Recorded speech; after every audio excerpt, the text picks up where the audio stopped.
Good afternoon, church family. It's a pleasure to be coming to you again in the middle of the week as we continue our study from the Gospel of John in John chapter 6. Now, before we start that, I just want a quick update on when we're going to meet again. We talked about May 31st. That's not going to be the case. We're going to put it off one more week, so that'll be June 7th.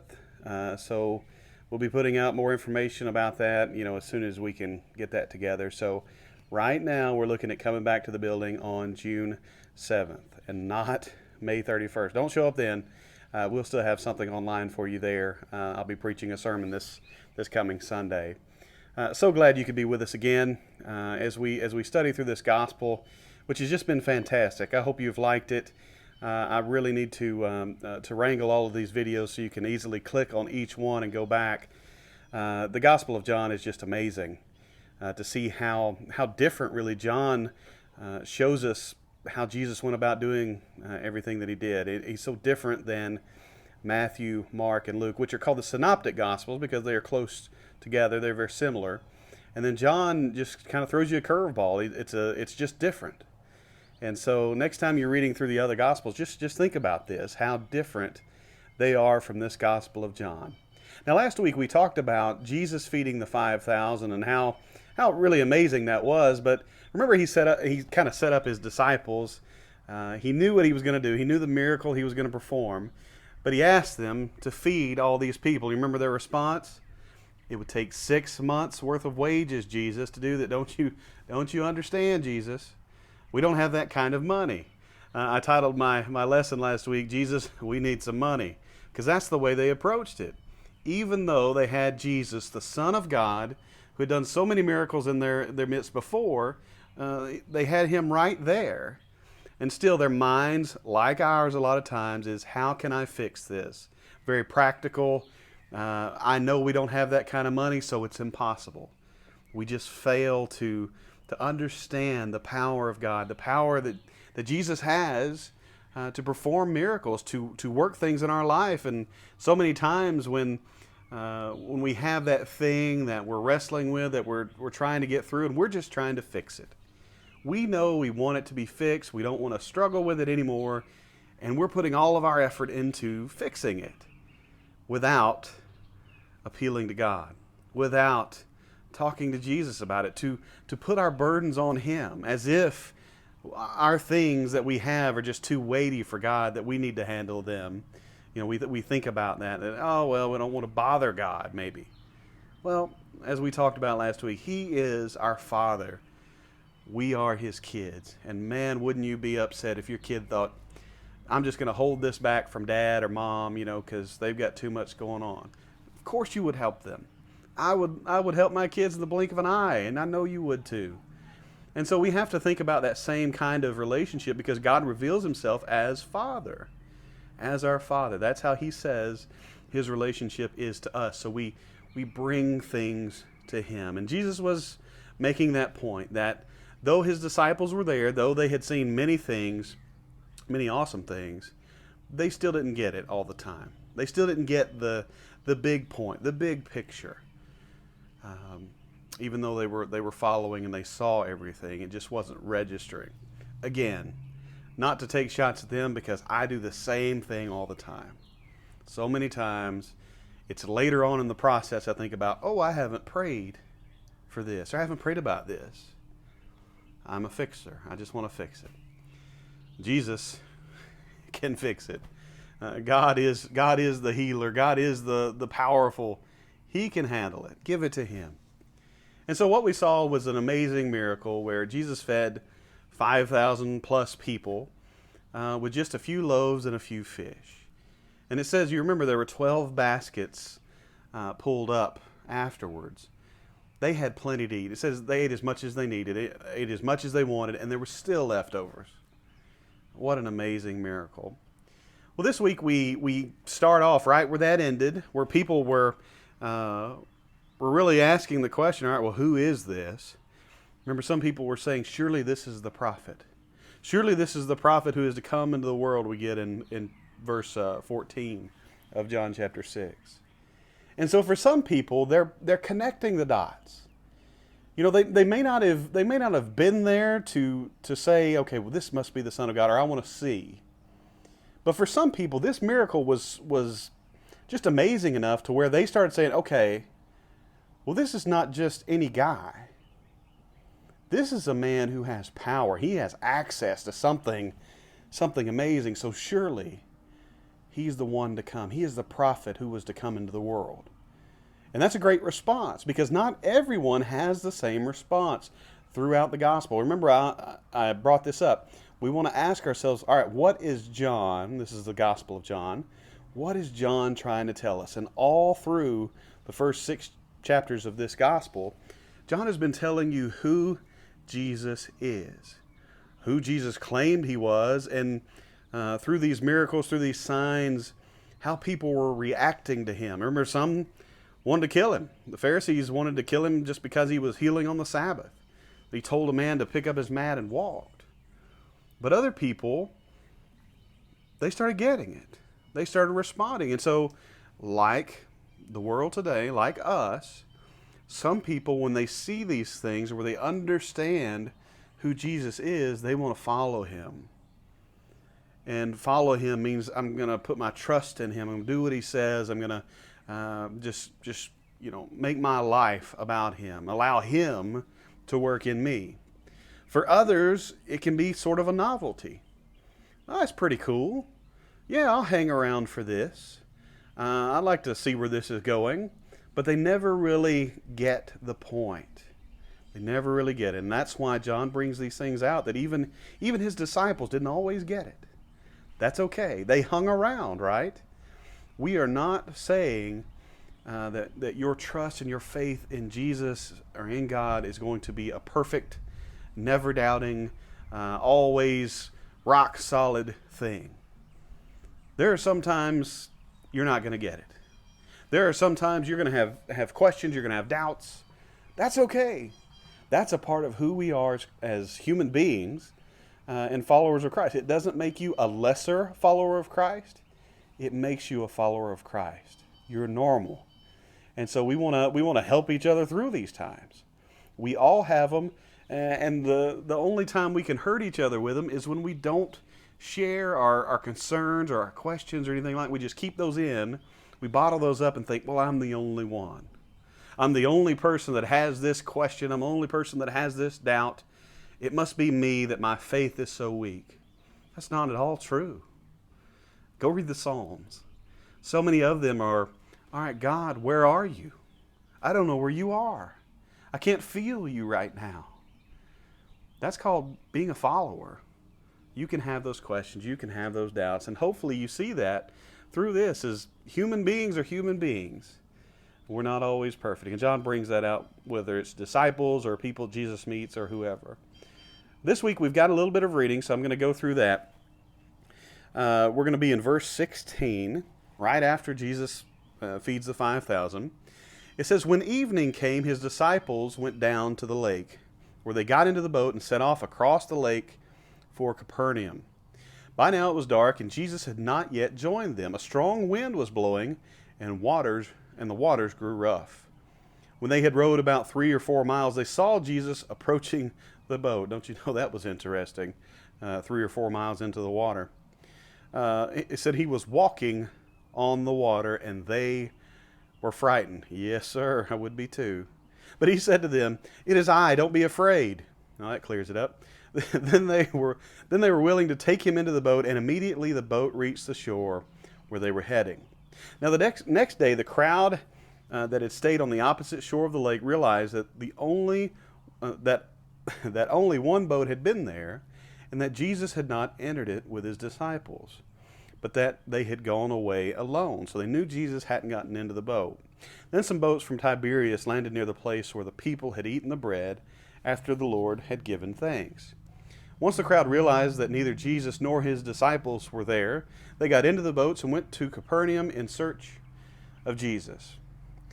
Now, John doesn't say a whole lot about this account where Jesus is miraculously walking on the water to the boat that everyone knew he didn't get in. Just that he was out 3 or 4 miles they'd been rowing, and here comes Jesus walking along asking for a ride, it sounds like. They got him into the boat. But I think what you see here is just a continuation of Jesus teaching his disciples. Now, Philip had a hard time there just saying, hey, we don't have enough money, Jesus. We need to, there's no way we can feed this many people. And so it was a fantastic miracle for Philip to witness that Jesus didn't need money. That he could take just this little bit of loaves and fish and feed 5,000 men. What do you think Philip and the rest of the disciples thought when he went from feeding all these people with these leftovers to walking on the water? Now, it says they were scared. But do you think they started putting things together? Maybe a little bit. I'm certain there were your brain just trying to wrap your mind around what's going on. But Jesus shows again that he has the power to take these loaves and fish and feed all these people. And he also has, even though, what does it say? The winds were rough. Yeah, the waters grew rough. Yeah, a strong wind was blowing and the waters grew rough. Yet here Jesus is walking along like it's no big deal. And so Jesus is showing us not only does he have the power over the physical, like the food, but he can walk right through nature's worst.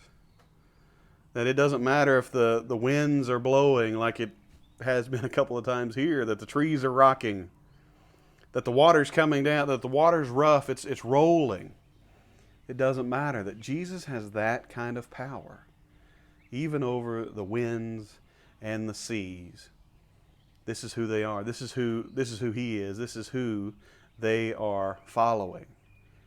And so you can imagine each little time Jesus does something like this, that they're trying to wrestle with this in their mind. And is he the prophet that is to come? Such an interesting question. We'll continue reading here in verse 25.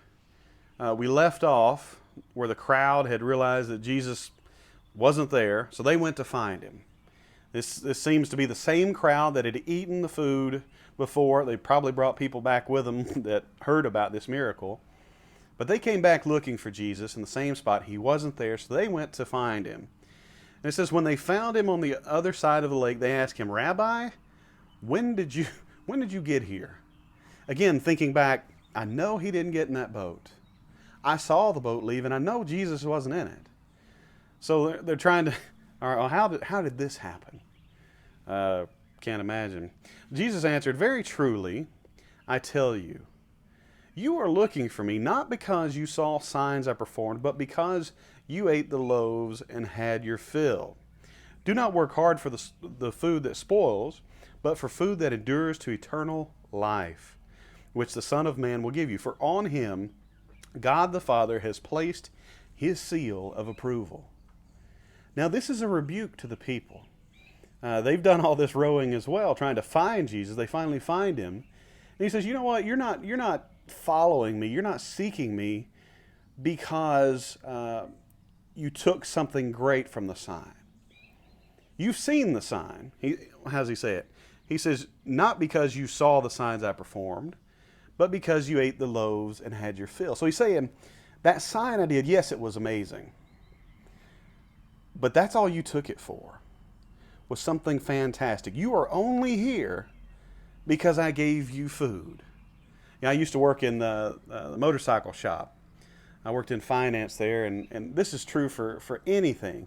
If you provide food, people will come. So that's what we did. We would have a big event, and we would have hamburgers or hot dogs or whatever is free. Man, people would show up. And this is exactly what's happening here. Jesus is saying, you haven't connected the dots as to why I'm able to do these signs. You haven't connected the dots saying that I am the Son of God. You are just here because you had your fill of food. Now, food was a lot harder to come by back then. You don't just walk into the Golden Corral and eat all you want. So for people to be able to eat all they want from Jesus, all right, he's going to have some followers that that just want food. They're not necessarily interested in who he thinks he is or who he says he is or who he actually is. All they want to do is eat. That's the case even when we used to do that at the motorcycle shop. Some people have no interest in buying a motorcycle or a four-wheeler or scooter or whatever. But the free food, I'll show up for that. And so that's what Jesus is saying. You're just here for the free food. You don't care about who I am. Again, contrasting that with those people at the end of the last section that said, is this the prophet? So again, some people are connecting, some people, no, I don't care. As long as I can eat, doesn't bother me. I'm not worried about it one way or the other. And so, again, that's how we all are. You see different reactions from different people and how they take these things. But he ends this, he says, do not work for the food that spoils, but for food that endures to eternal life, which the Son of Man will give you. Remember, this is kind of going with, remember the woman at the well, that Jesus says, I would give you I would give you water that is everlasting. And then he tells the woman this, remember, and she's like, okay, I'll never go thirsty if I have this water. Go ahead and show it to me. I'll take it. And then when his disciples come back, he says the same thing about food. I have food you don't know about. And so here Jesus contrasts this food that they have just eaten the night before with this spiritual food, with this food that is really going to nourish you, even though you don't know it in the moment. And when you're hungry, you're not thinking about, I want some spiritual food. No, I want food. Give me something, as my buddy John says, give me something savory. I need something in my stomach. But Jesus says, don't work for that food, because that spoils. Just another way of saying that is that's temporary. You work for the food that is eternal, that the Son of Man can give you. And again, we don't think on those terms. We are so physically minded, because we're human, that we don't think on those terms a lot of times. But Jesus offers something that's so much better than fishes and loaves, doesn't he? And so that's what he's saying here. And then they ask him this question: What must we do to do the works God requires? Interesting question. I'm actually surprised he didn't answer a little more harshly than he did. A lot of times we will say, all right, well, what's the minimum I have to do? We might not say minimum, but when we ask this question, that's what we're thinking. What is the minimum I have to do to be okay? Doesn't say they said that, but anyway.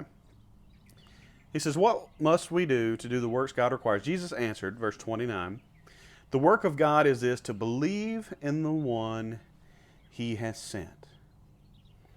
All right, well, that changes things, right? To trust in the one he has sent. So this is not you need to show up for the food and I will follow you. No, you need to trust, you need to believe that Jesus is who he says he is. That's why every time before we baptize someone, we ask for a confession, we ask for a confession of faith. Do you believe that Jesus Christ is the Son of God? And we'll add to that a little bit. And if we believe, that means, all right, we're buying in. Not that I'll show up at church just because my friends do, or just because I like the music here, or don't like the preacher over there, or whatever. But I am saying with that confession that I will follow Jesus. And that's what Jesus says, to believe in the one he has sent. So they ask him, what sign then? You're not giving them a sign yet, right? What sign then will you give that we may see it and believe you? What will you do? Our ancestors ate the manna in the wilderness, as it is written, and he gave them bread from heaven to eat. Jesus, I need another sign. Yeah, the feeding the 5,000, that was okay. Yeah, we had some loaves and fish, and but that wasn't enough for me. And what will you show me?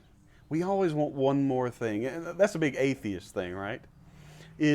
All right, if Jesus will strike this tree tomorrow at 5:30 p.m., and something happened, a limb falls out of it, and we always want, give me something else.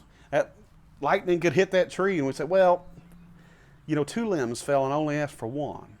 And that's kind of how we, approach Jesus. What else will you show me? How, yeah, you pray for something and you get it, and you're like, well, it's coincidence, probably not because of my prayer. And, and so we just keep questioning Jesus. What will you do for me now? He said, and they said, you know what? Moses gave us this manna in the wilderness. And Jesus answers in verse 32. Jesus said to them, very truly I tell you, it is not Moses who has given you the bread from heaven, but it is my Father who gives you the true bread from heaven. Again, you can't place this on Moses. Yeah, Moses was the leader. You saw, if you're going to give all credit to the leader, you're going to say, oh, well, it was Moses. No. Jesus said, no, it was God. It was my Father who did this. It wasn't, Moses didn't do some miracle. God did this. He says, but it is my Father who gives you true bread from heaven. For the bread of God is the bread that comes down from heaven and gives life to the world. We're going to stop here today because we're going a little long. Again, they are thinking physical. They are thinking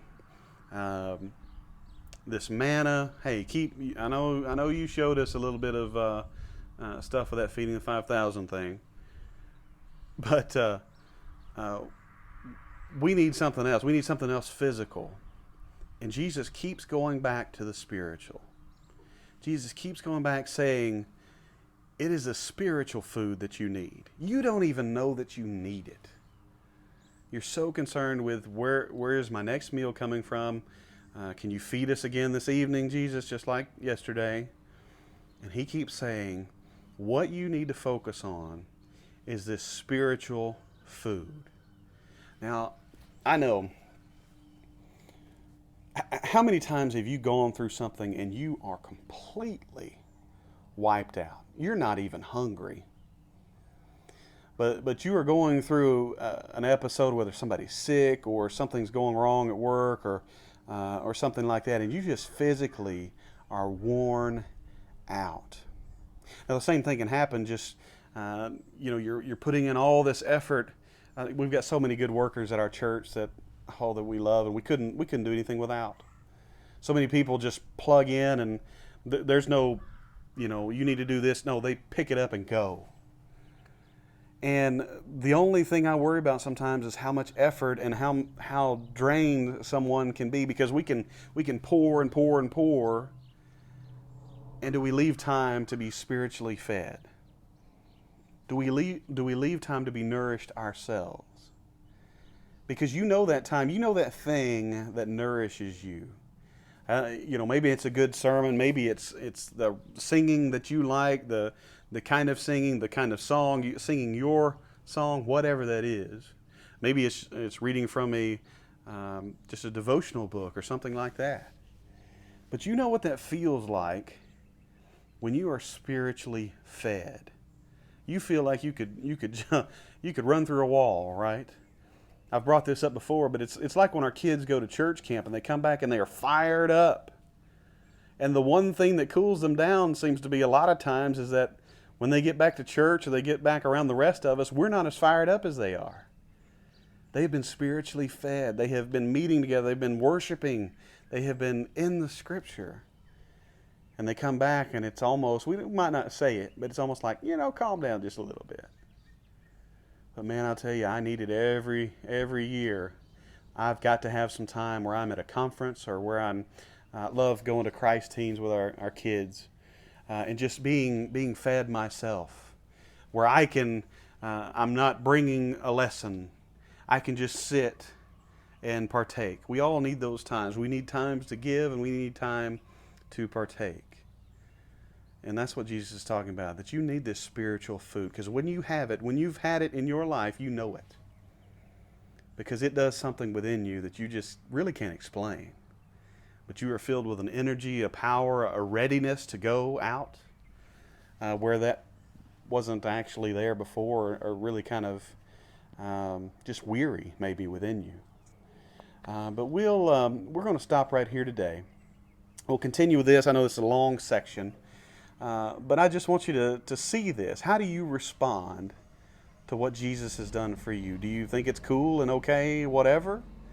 Or are you like some of these other people who they're starting to buy in, they're starting to understand and realize that if I'm going to say I believe, this is going to require something of me.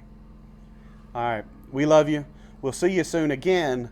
We're not meeting May 31st at the building. We're looking at June 7th. We'll get more information out to you as soon as we can. We love you, church family. Have a great week. Hopefully it'll stay a little bit sunny like it is today. See you later.